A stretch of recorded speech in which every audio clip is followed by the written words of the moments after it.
20분도 안 걸릴 거리를 이렇게 6개월의 시간이 지났습니다. 죄송하기도 하고, 고프기도 하고, 그립기도 하고, 이렇게 신년벽도 달려봤습니다. 서로 인사 좀 나누시기 바랍니다. 새해 복 많이 받으세요. 새해 복 많이 받으세요. 자, 새해 복 많이 받으세요.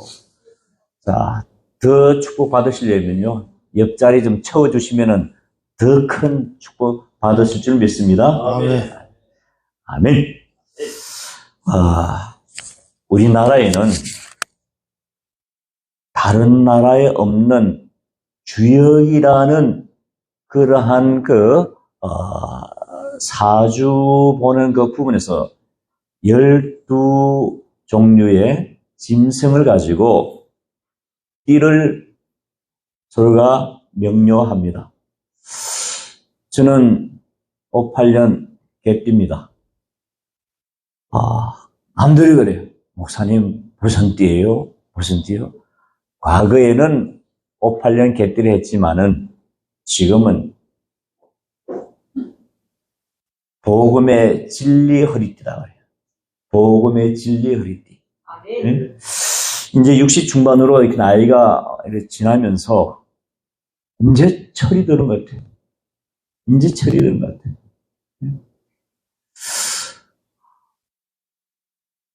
우리가 사는 이 삶의 이 바운다리에서 보면은 포시즌이라는 것이 있어요. 사계절. 봄, 여름, 또 뭐요? 가을, 겨울. 저희 교회 동남아에서 오신 분이 몇 개월 좀 다녔어요. 한국에 온 게 어떠냐 하면 한국의 나무들이 요술나무 같대. 요술나무. 엑스레이 나무 같대. 엑스레이. 자기네들 나라는 1년 내내 잎사귀가 꽉 차고 녹음이 짙는데 이 한국의 나무들은 겨울만 되면 다 기절하고 다 죽는데, 그리고 봄만 되면은 또 파릇파릇 새싹이 도는, 그것이 너무 신기하대. 신기한 것이 두 가지가 있는데, 하나는 눈. 어떻게 해서 하늘에서 그 물로 와야 되는, 비로 내려야 되는 그러한 그 물질이 눈이 됐다고. 이게 신기하고.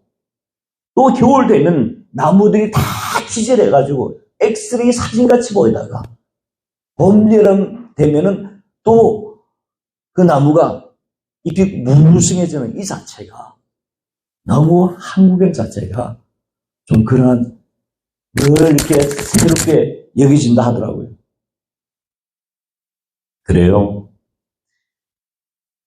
시간의 포시즌이 있듯이 우리 인생의 삶의 사역에 있어서, 또한 사명자의 사역의 현장에 있어서도 시즌적 그러한 환경이 도래될 수도 있어요. 겨울이라는 이 날씨, 저는 한 20대까지는 겨울을 기다렸어요. 겨울이 그렇게 좋고, 언제부턴가 겨울이 되면은 얼씬은 싫어. 제가 하나님을 만나고 가장 먼저 기도의 자리가 어디냐면은 12월 24일 날 하나님 만나서 산으로 들어갔어요. 삼각산. 삼각산은 들어가서 그 바위 틈에 거기서 이단보 하나 하고 그 슬리핑백 하나 이 가지고 12월 24일 올라가서 그 다음에 6월 말에 내려왔어요. 겨울이라는 이 자체는요, 정말 또 산 꼭대기에서 겨울 한 맞이해 보세요. 요 석천역에서 여기에 한 5분 걸어오는데도 이게 볼이 그냥 막 터지는 것 같아요. 얼마나 추운지. 겨울이라는 그 자체는 글쎄요, 젊은 청년들, 스키 겨울을 좋아하는 운동선수 외에는 겨울을 그렇게 기다려지지는 않아요. 우리 인생에 있어서도 겨울을 몇 가지로 이야기한다면 경제적 겨울이 올 때도 있습니다. 경제적. 우리 총장님 한때는 잘 나갔을 거야 아마. 제 역시도 그랬어요. 제 역시도 학교 졸업하고 고등학교 선생했는데 학교 선생 그만두고 사업을 했어요. 건축 설계 쪽으로. 그러한 사업을 하는 가운데에서 원치 않은 함정에 탁 빠졌을 때요. 경제적 어려움이 있을 때에 그 이상 난감한 게 없어요. 낙심이 되고 고난이라는 게 자체가 돈이 있다가 없으니까요. 그 이상의 사람이 초월하기 짝이 없어요. 사람이 구실을 못하는 것 같아요. 그리고 정신적 겨울이 올 때도 있어요. 우울증, 고독, 외로움. 어린아이들에게 보면은 중학교 2학년 전후로 해서 사춘기라는 것이 있지만요. 지금 60대 중반 이후에 노춘기가 있대요. 노춘기. 노년의 그 우울은요. 이거는 약이 없어요. 약이 없어. 바로 고독과 아울러 자기도 모르게 절명되어지는 거예요. 초점이 없어요. 또 한 계절이 있다면은 건강의 계절. 겨울이 옵니다. 나도 모르는 사이에 눈이 어둠침침하고 그 잘 들리던 귀도 먹먹하고 그 기억력이 좋던 청명했던 그 기억력도 다 사라지는 거예요. 지금은 9구단 1단부터 9단까지 하려면 몇 개 털릴 것 같아. 응? 옛날에 9구단 자체가 그게 세입니까? 자동으로 따다다닥 나오는데 지금은 누가 물으면요. 몇 번 생각해봐야지 그것도 오답이 나와. 나도 모르는 사이에 건강적 이러한 겨울이 오고 가장 무서운 겨울은요. 사명적 겨울입니다. 사명적 겨울이에요. 영혼의 곤고함. 순례자로 하나님 앞에 선지하기 위해서 그 자리에서 이오는데 저는 10년 걸렸어요. 저는 학부부터 다시 신학교 다시 공부했어요. 신학부 4년, 신대원 3년, 전도사 1년, 강도사 1년, 딱 10년 되니까 여기에 목사라는 성직에 대한 기회가 오더라고요.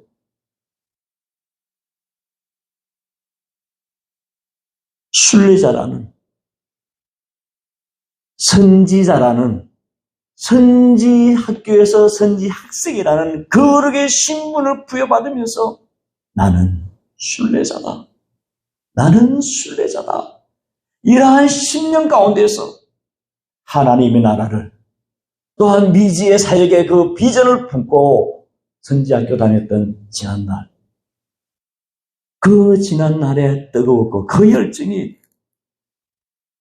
언제부턴가 나도 모르는 사이에 순례자가 됐다가 방랑자가 됐다가 다시 순례자가 되고 또한 아차하면 또 방랑자가 되어지는 거예요.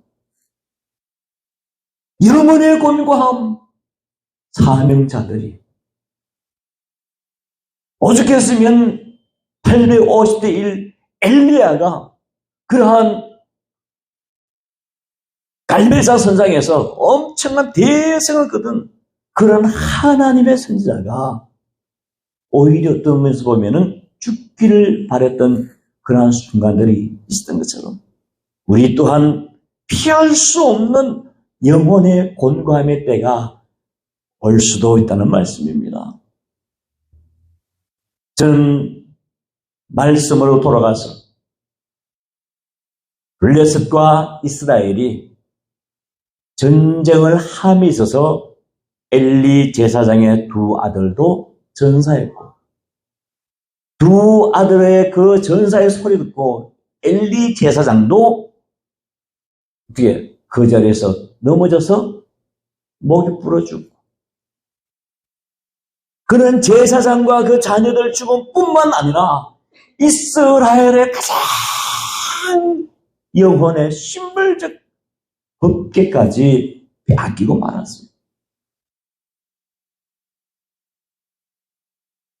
부대에서 가장 첫 번째 중요한 것이 뭔가 아세요? 첫 번째 최고 중요한 건요. 사단이면 사단기입니다.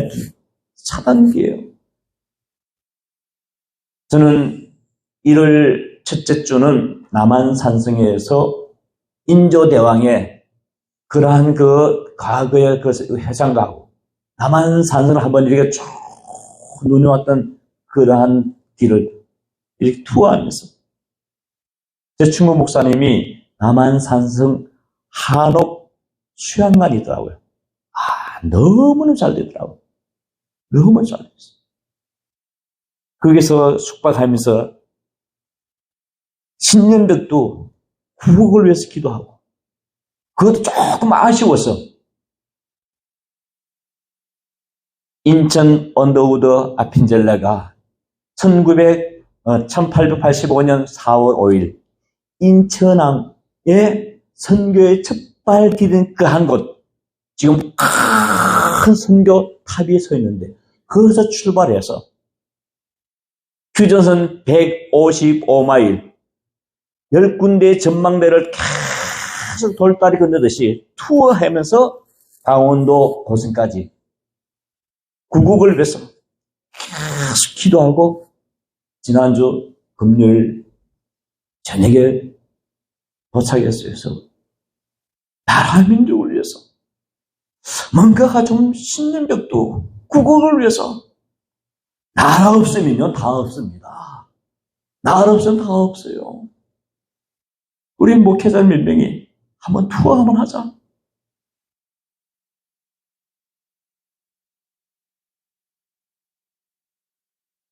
이스라엘 백성들이 가장 나름의 최고의 심벌은 법계인데 전쟁도 패하고 그들의 정신적 영적인 지주 엘리 제사장도 죽고 그 자녀들도 다 전사해 죽었는데 심지어 법계마저 빼앗기고 말았어요.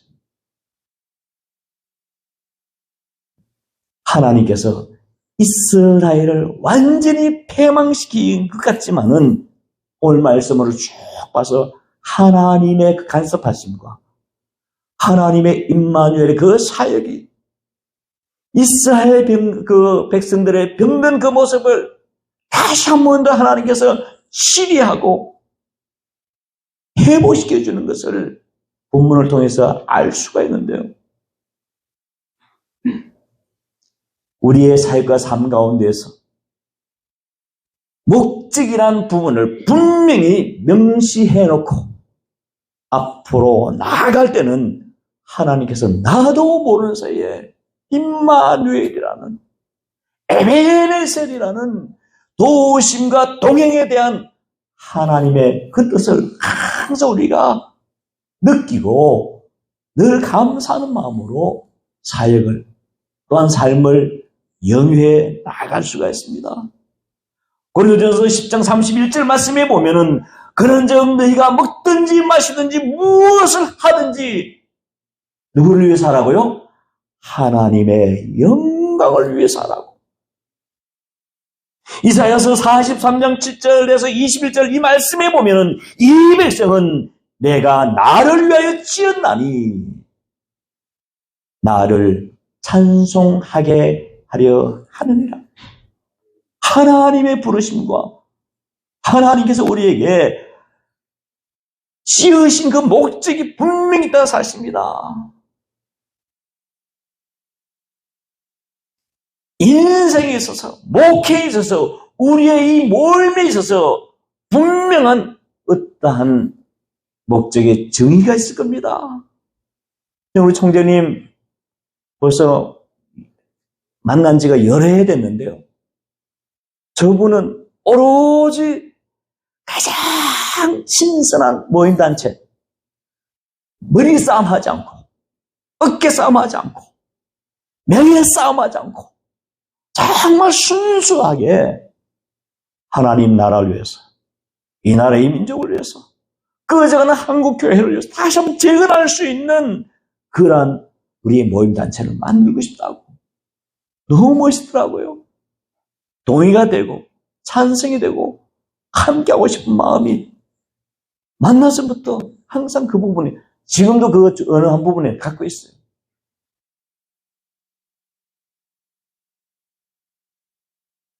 목적이 분명히 명료하게 세워졌다면요, 하나님께서 그 목적을 이루게 하게 하시는데, 가장 먼저 그 목적을 이룸에 있어서 나라는 신분을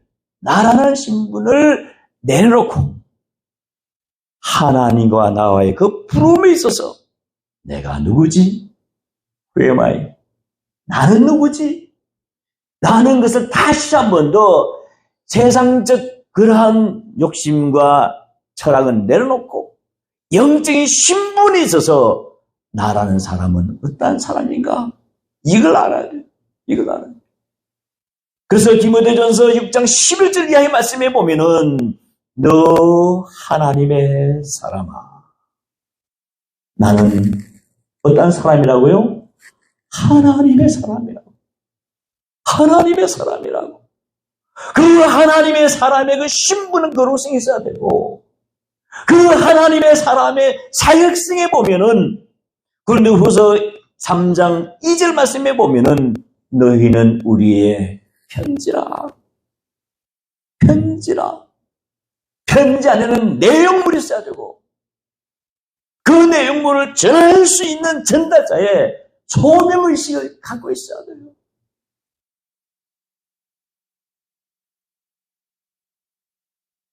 이러한 신분을 갖고 너 하나님의 사람아 라는 신분을 다시 한 번 더 사명적 소명을 깨달았다면은 우리 앞에 있는 사명감이라는 것이 있어요. 그 사명이 무엇인가?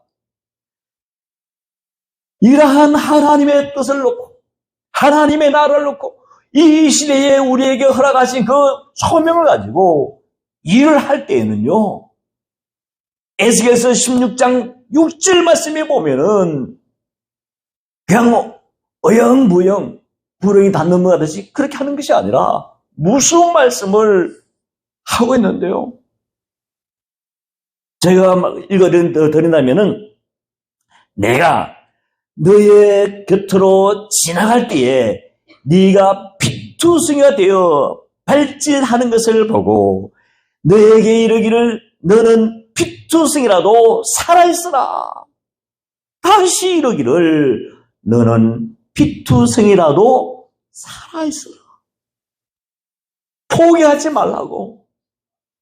순교회장이 앞에 있을 때에 피하지 말고, 하나님께서 나에게 원하시는 것이라면 피투성이라도 살아있으래요.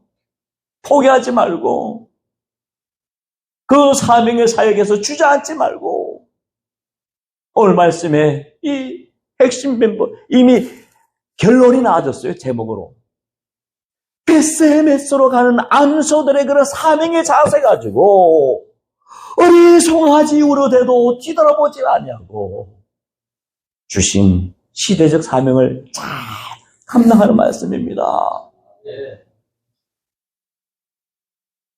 3년 전에 유튜브에, 지금도 있을 겁니다, 기독교 신문에 차마 실지 말아야 할 그러한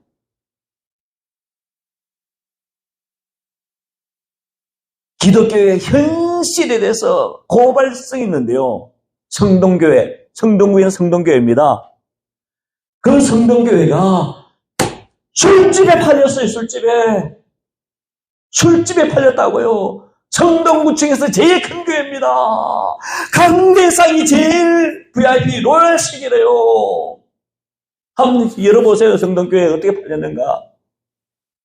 십자가 띄고 교회 간판 띄고 술집 이름을 딱 적혔어요. 그 교회 목사가 어떤 목사인지, 그렇게 큰 교회라면 장로가 있을 것이고 권사가 있을 것이고 한수 집사가 있을 것이고 교회 임원들이 있을 터인데 어찌 교회가 한국교회 그냥 구라파교회 유럽교회가 아니라 한국교회에 교회가 술집으로 팔렸어요.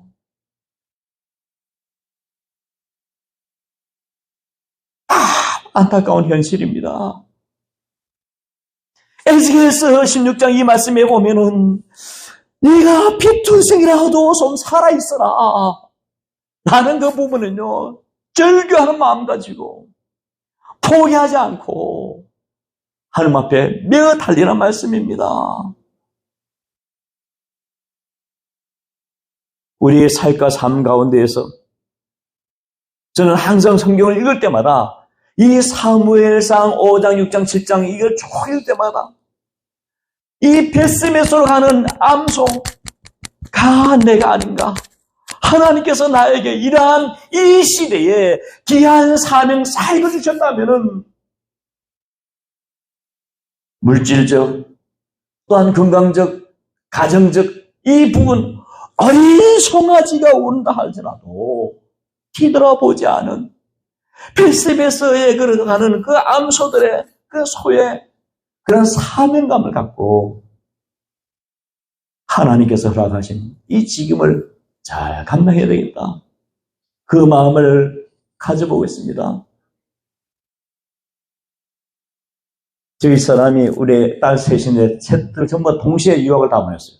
미국으로 중국으로 다 보내가지고 저것만 계속 왔다 갔다.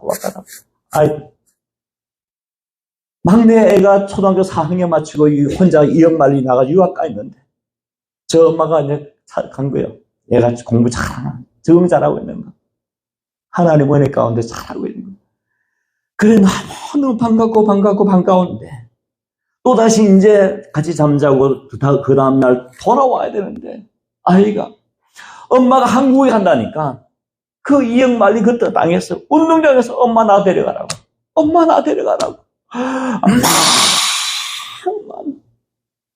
그 집사람이 다녀왔습니다 하고 교수기도 하고 나서 방에 들어가서 울기 시작하네요. 대성통곡 하는데 놀랬어요. 왜 그냥 애가 올라가는 걸 따라 올라가는 걸 그냥 있으라고 그냥 억지로 주저앉혀놓고 그냥 운동장을 팍 차고 딱 나왔대. 인간도 그런데 말 못하는 이 짐승, 벳세메소로 가는 이 암소들, 저신하고 어린 송아지가 있는 이러한 이 소에게 법궤를 메고 정말 이 재앙이 하나님께서 우리에게 벌하는 건지 우연인지 한번 알아보자 라고 해서 싣고 나갈 때에 어린 송아지가 집으로 보내가지고 배고프다고 그 배고픔의 울음의 소리와 아울러 어미들은요 본능적으로 자기의 그 젖이 이렇게 어느 정도 애기 송아지한테 젖을 줄 타임이 되면요 이게 커졌잖아요. 젖이 불어나잖아. 어미저는 그 손은 내 젖이 불어나는데 젖을 줘야 되는데 또 어린 송아지는 울고 우는 가운데서 젖 달라고. 그렇지만은 이 두 암소 끝까지 자기의 이 사명 법궤를 메고 벳세메스로 가는 그러한 이 장면. 지금의 우리가 하나님의 나라를 위해서 횃불을 들고 선구자적으로 선각자적인 그러한 마음 가지고 한국 교회를 위해서 지금 현재 저물어가고 있는 지구촌의 우리 기독교의 이 어두운 부분을 놓고 횃불 다시 한번 들고 토치 베어러스가 돼야 돼요. 횃불 든 선각자가 돼야 돼요.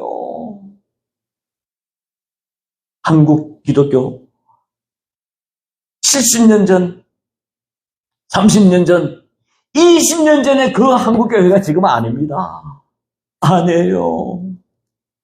우리가 심령의 뱃음에서 가는 소의 그러한 사명적 마음을 가지고 복음과 이 시대에 저희들이 허락하신 그 사명, 그 횃불을 더 높이, 아주 더 높이 들 수 있는 저와 여러분이 되시기를 주님의 이름으로 축원드립니다.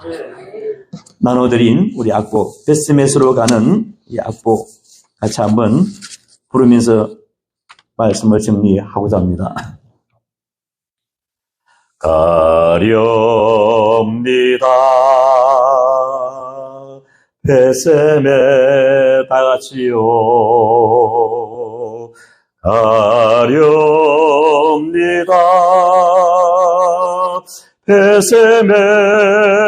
벳세메스로 어린 송아지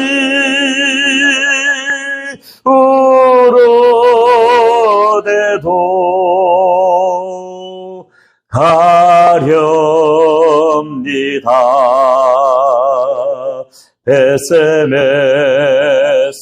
벳세메스로 한 발자국 두 발자국 고대마루 땀방울 빗방울로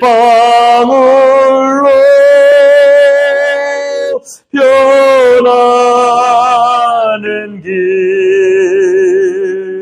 가렵니다. 벳세메스로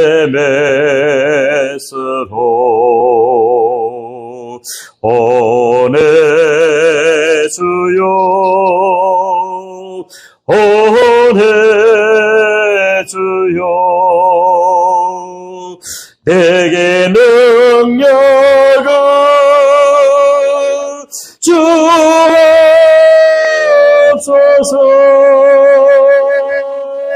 주님 주신 가야 할 길, 이 길만은 가야 할 길. 2절입니다. 가렵니다.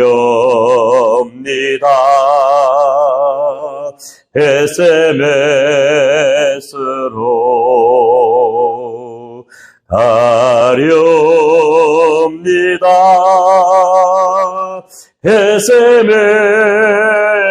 벳세메스로 어린 송아지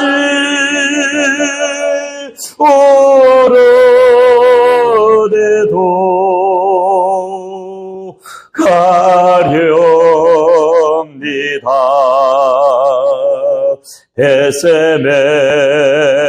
벳세메스로 저녁 노을 바라보며 그날의 영광 바라보며 어린 송아지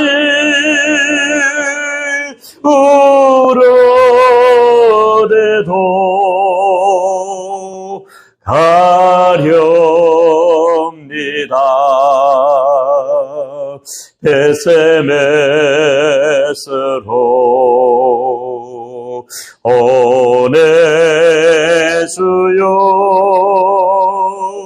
오네 주여 내게 능력을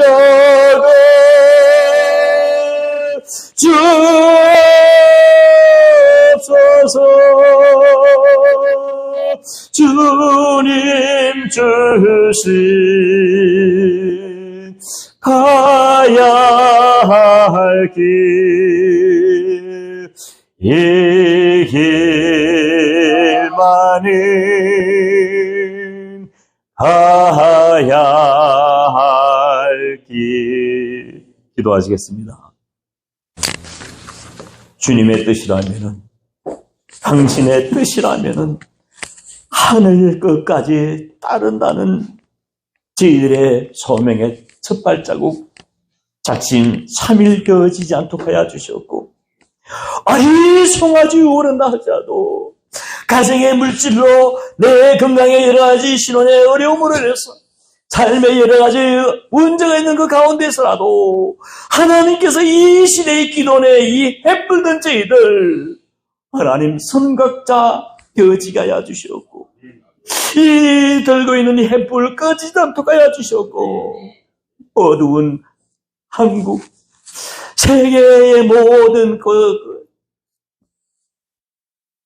거처마다 하나님 저희들의 가는 곳마다 저희들이 머무는 곳마다 햇불에 하나님 밝음이게 하여 주셨고, 어두운 그늘을 다시 한 번 더 회복되어지며 재현되어지는 저희들의 모임 앞으로의 발자국들 되어지게 하여 주시옵소서.